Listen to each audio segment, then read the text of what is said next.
I've been walking with God for over 20 years, and yet one of the things I constantly face is what do I do when I'm not feeling the presence of God like I should?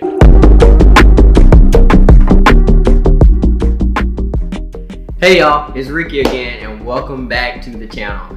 I am probably going to talk about something this week that is common to everybody that's trying to walk with God, build a relationship with God. I know it was common with me over the past 20 years that I've walked with God, and that is this. Is you get to a spot with God, into a little season with God where it's like, God, where are you? You don't feel like you're necessarily in sin about anything. You're not in disobedience about anything. But it's like, I can remember when I would barely lift my hands and the presence of God would just lay me out. Or I could remember waking up in the middle of the night and just wanting to spend time worshiping Him because of the awareness of the presence of God. Or even being in services. And it's like, man, this message is totally rocking my world, and the presence of God is changing me, altering me. And then it's like you wake up one day and God has taken a vacation, it seems like, or God has gone off somewhere else, or God is too busy paying attention to somebody else or blessing somebody else, but that awareness, that presence is not there. And that's probably a common thing I've experienced. It's a common thing that I get people asking me about is, what do you do when you hit those dry seasons and you feel like you are in a desert in your relationship with God? When you hit those spots, because I don't know if anybody's ever told you, but you are going to experience it. There is no way around that. You are going to experience seasons and times in your life where you feel like you and God left the promised land and went back to the wilderness, or you and God left bondage and it was marvelous and it was great and now you're in the wilderness, or you just came from the mountaintop and now you're back in the valley of the wilderness. It's gonna happen. I know it is. But how do you survive those seasons? And how do you make sure that you make it out on the other end? And learning those keys and those principles has been a great anchor in my own life.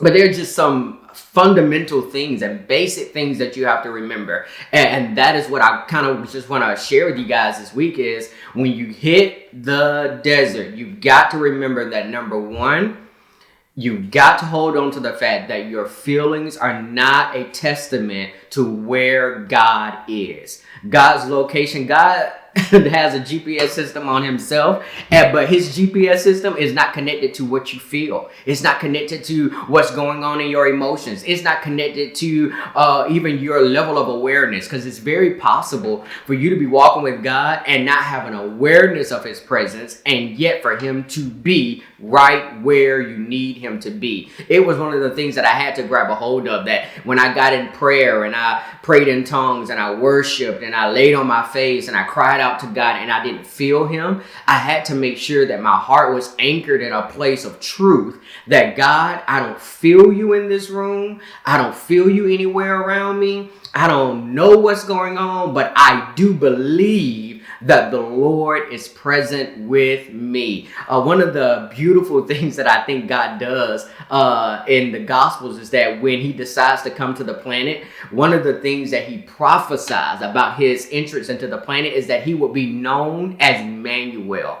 And on top of that, Emmanuel means God with us. On top of that, God comes during a time when He had not spoken a word in 400 years. In 400 years, a group of people had not heard from God. Talk about a desert time in your life and feeling like God is nowhere to be heard. God is nowhere to be found. And all of a sudden, God enters the planet and calls Himself Emmanuel. He calls Himself God is with us. And watch this, the phenomenal thing about that is that His name is Emmanuel, and nobody is aware that God is there but the shepherds.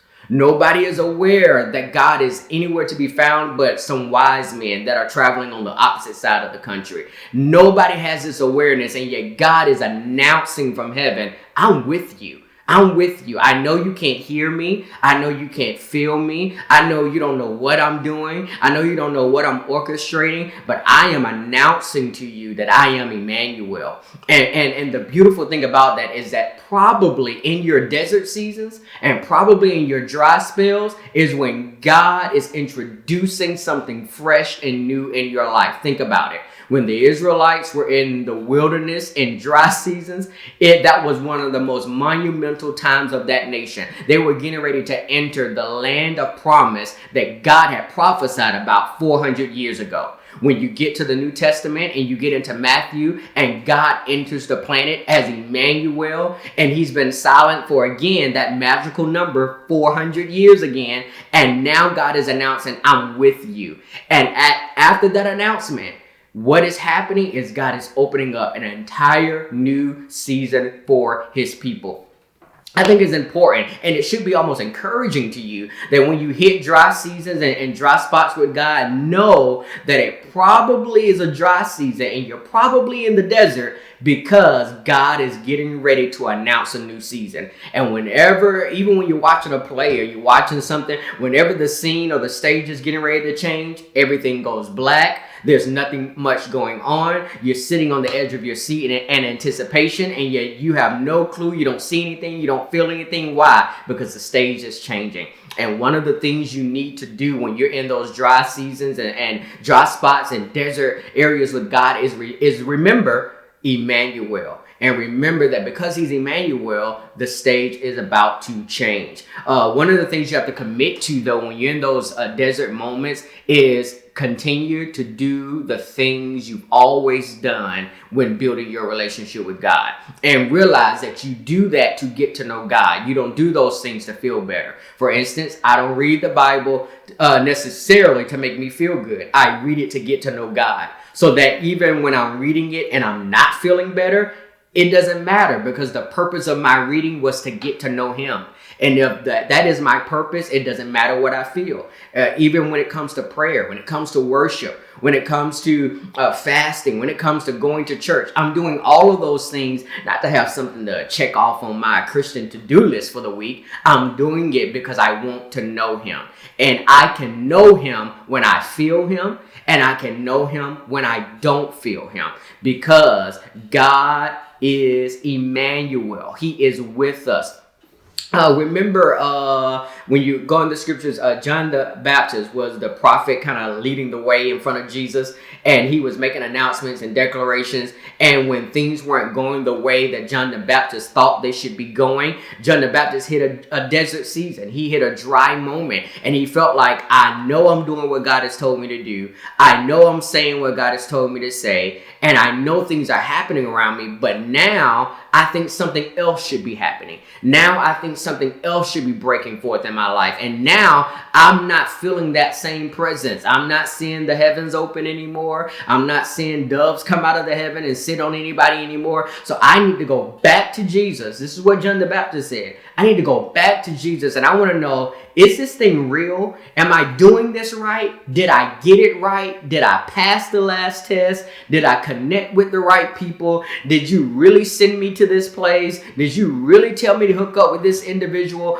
John the Baptist went back. Why? He started questioning everything because he hit a desert. He hit a dry spot with God. And what did Jesus tell him? Jesus told him, blessed are those who are not offended in me. So what does that tell you? Is that one of the things that you have to protect your heart from when you hit dry seasons is you have to protect your heart from being offended with God. It's easy to slip into offense with God when you hit a desert and you hit a dry spell. How do I know that? Because I see it throughout the Bible. What happened with the nation of Israel? When they got in the wilderness, God had just delivered them. God had just led them across the Red Sea. They had been eating manna in the wilderness. They had quail in the wilderness. I mean, they saw God on the top of a mountain as a consuming fire. And every time they felt like they were in a dry spot with God in that wilderness, what happened? They murmured, they complained, because what happened was offense got in the heart. And when offense gets in the heart, you're going to notice that your language becomes one of a complainer. And your language becomes becomes one of a murmurer. So you're going to start complaining about stuff and murmuring about stuff, and the stuff you used to celebrate, now you're irritated by. And the stuff that you used to get excited by, now you feel drained to even put your emotional and mental capacity in that direction. Why? You probably want to expect that heart because your heart is probably receiving some form of offense because you're in a dry spot and you're in a desert. And the desert was never meant to make you be offended. It was actually supposed to open up a new season of blessings in your life. That's why Jesus said, blessed are those who are not offended at me. So when you get in the desert, you're going to have two options. Am I going to be offended, or am I going to posture myself to walk into the blessing? Because what happened, let's going back. I'm tying the two together for you because this is how I think of the scriptures and how I make the Bible relevant to my life and make it come alive in me. Is that when you go back to the nation of Israel, the whole generation died in the wilderness because they chose offense. They chose to be offended with God. They chose to be offended with God's leaders. They chose to be offended by the desert season. And then another generation arose and they decided, no, we're going to be blessed. Why? Because even in the desert, I still have a promise. Even in the desert, there is still hope.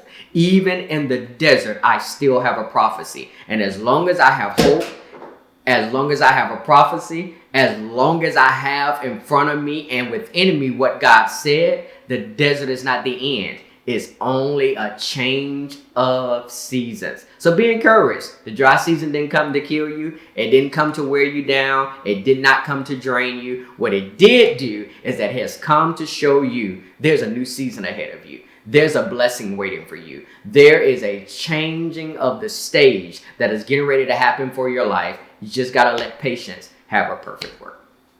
Wasn't that good? I mean, that was amazing, if I may say so myself. So, if you do not want to miss out on these amazing conversations, you want to be sure that you are hitting that bell down there and subscribe to this channel, because we are going to have a bunch of conversations about the scriptures and how it applies to our lives, especially things like the desert. So, see you guys next